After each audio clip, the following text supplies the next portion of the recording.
മലയാളി പ്രേക്ഷകരുടെ മനസ്സിൽ വലിയൊരു മാറ്റം കൊണ്ടുവന്ന കലാകാരിയാണ് രേണു സുധി.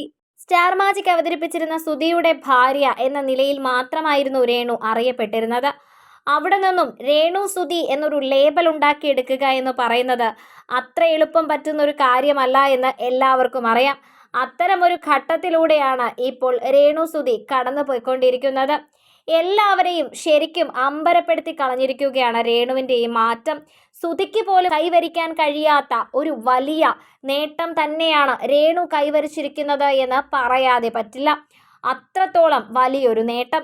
ഇപ്പോൾ ദുബായിൽ പോയി തിരികെ വരുന്ന രേണുവിൻ്റെ വീഡിയോകളും മറ്റുമാണ് ശ്രദ്ധ നേടിക്കൊണ്ടിരിക്കുന്നത്. 30,000 രൂപയുടെ ഗിഫ്റ്റ് കിട്ടിയ ഗ്ലാസുമൊക്കെ വെച്ചുകൊണ്ട് നടന്നു വരുന്ന രേണുവിനെ കാണുമ്പോൾ ഇത് നമ്മുടെ ആ പഴയ രേണു തന്നെയാണോ എന്നാണ് എല്ലാവർക്കും ചോദിക്കാനുള്ളത്.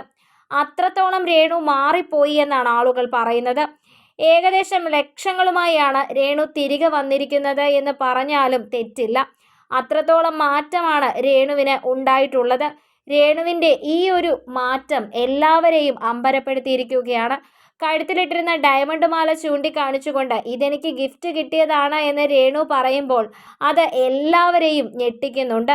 ഇങ്ങനെയൊക്കെ ഒരാൾക്ക് മാറാൻ പറ്റുമോ എന്നാണ് എല്ലാവരും ചോദിച്ചുകൊണ്ടിരിക്കുന്നത്.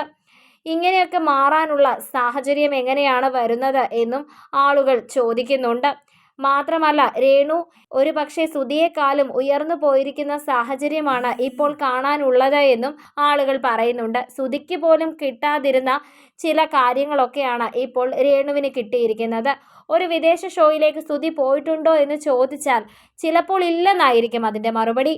എന്നാൽ ഇപ്പോൾ രേണു 10 ദിവസം കൊണ്ട് ഉണ്ടാക്കിയിരിക്കുന്ന ഓളം ചെറുതല്ല. ലക്ഷങ്ങളുടെ മാലയും മോതിരവും അതേപോലെ ഇപ്പോൾ ഒരു സൺഗ്ലാസും ഒക്കെയായി തിരിച്ചു വന്നിരിക്കുന്ന രേണു എല്ലാവരെയും അമ്പരപ്പെടുത്തി കളഞ്ഞിരിക്കുകയാണ്. രേണു സുധി എന്ന ബ്രാൻഡ് ഇപ്പോൾ മാറിയ ഒരവസ്ഥയാണ് വന്നിരിക്കുന്നത്. സോഷ്യൽ മീഡിയ മുഴുവൻ രേണുവിൻ്റെ പിന്നാലെയാണ്. രേണുവിനെയാണ് ഇപ്പോൾ എല്ലാവർക്കും ആവശ്യം.